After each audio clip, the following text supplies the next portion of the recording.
Well, good afternoon. This is Betty Meredith, President of the Retirement Resource Center, a retirement education and training company for professionals, clients, and consumers. And I'm happy to be your host today for analyzing the fixed indexed annuity with Tamiko Toland, the Director of Retirement Markets for Canex Financial Exchanges, as our presenter. Fixed indexed annuities can solve for various retirement planning challenges. They combine the returns of an index, a concept that's familiar to many customers, with a crediting structure that can be complicated even for financial professionals to understand. Financial professionals may have difficulty explaining the performance expectations of these products and determining how they best fit into a client's overall financial plan. Because of the increasing popularity of FIAs, carriers are rapidly evolving their product designs, making it even more crucial for financial professionals to understand how these products are priced, facilitating more frequent and effective use of these products. Tamiko Toland is Director of Retirement Markets for Canex Financial Exchanges and is a certified financial education instructor. Her focus is on the individual and institutional annuity markets in the United States and Canada. She is a thought leader with 20 years of experience tracking trends and key issues on retirement income, synthesizing commentary and analysis for broad audiences and specific clients. She got her start as a trade journalist focusing on fixed and variable annuities and variable life, but shifted to research and thought leadership to better focus on the challenges and opportunities of retirement. She is known for her dynamic presentations with a unique perspective on the industry and the forces that are shaping it. And I remember when these products came out in the mid 1990s. They've been around now for 20 years, and options are expanding. So I thought it was important for us to have someone who's objective that could talk about these products and help us understand how they work and when they're appropriate for clients. So Tamiko, thanks for being here with us today. We'll now turn it over to you.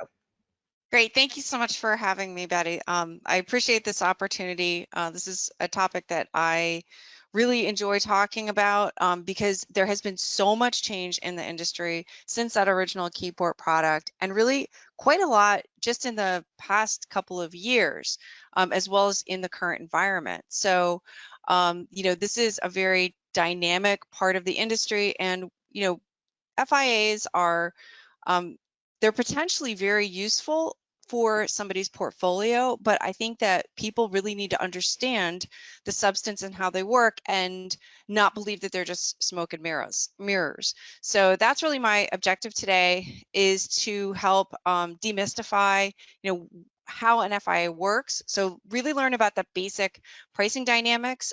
That's the inner workings. And for a financial professional, you don't need to explain that to your clients, but I think it's very helpful for you to see how they're actually built, because that's going to help you better understand really how the index interacts with that crediting strategy to generate that yield, right? And another piece is that we're seeing really a profusion of low volatility indices right now in the marketplace. And there's so much confusion about the individual indices and what value they might be actually providing or not to clients.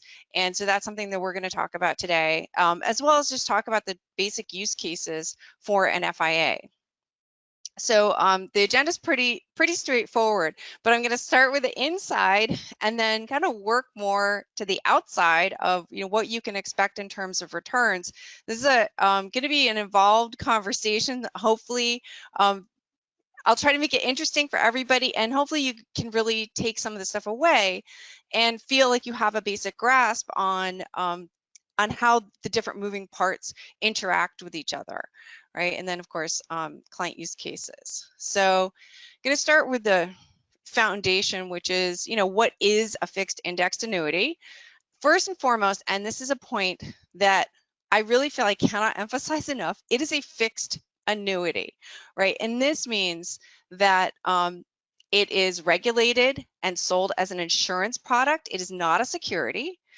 It cannot have a negative return. There's some other pieces around it as well, and this is what distinguishes it. It's one of a bunch of things that distinguish it from the registered index linked annuity. Of course, this being financial services, we love our acronyms, so I apologize in advance if you're not familiar with this one, also known as structured annuities. It's a whole new class of product that we're seeing emerge, and these are also index linked. So they're similar to the FIA in that they use an index, but the FIA cannot have a negative return over any individual period. So that's really important to bear in mind, and that the performance, ultimately, you have to think of it as closer to a fixed annuity, right? So the index component, so fixed indexed annuity, this means that the return is linked to an index, whether that's an ETF, blend of indices, blah, blah, blah, but there is no direct investment.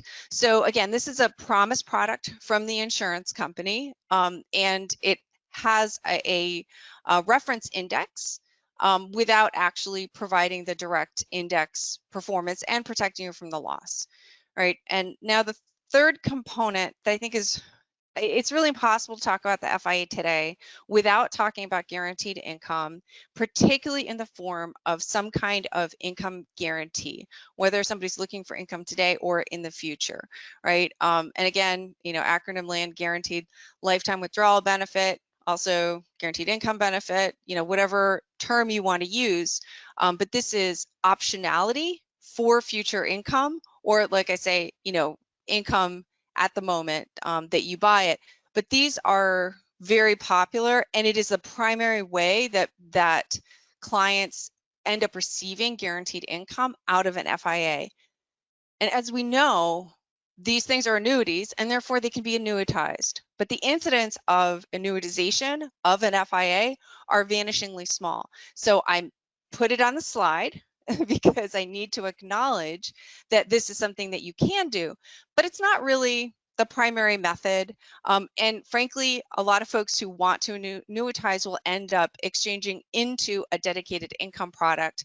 But I do have to mention it. I always mention it second because it is not the most common thing that folks do.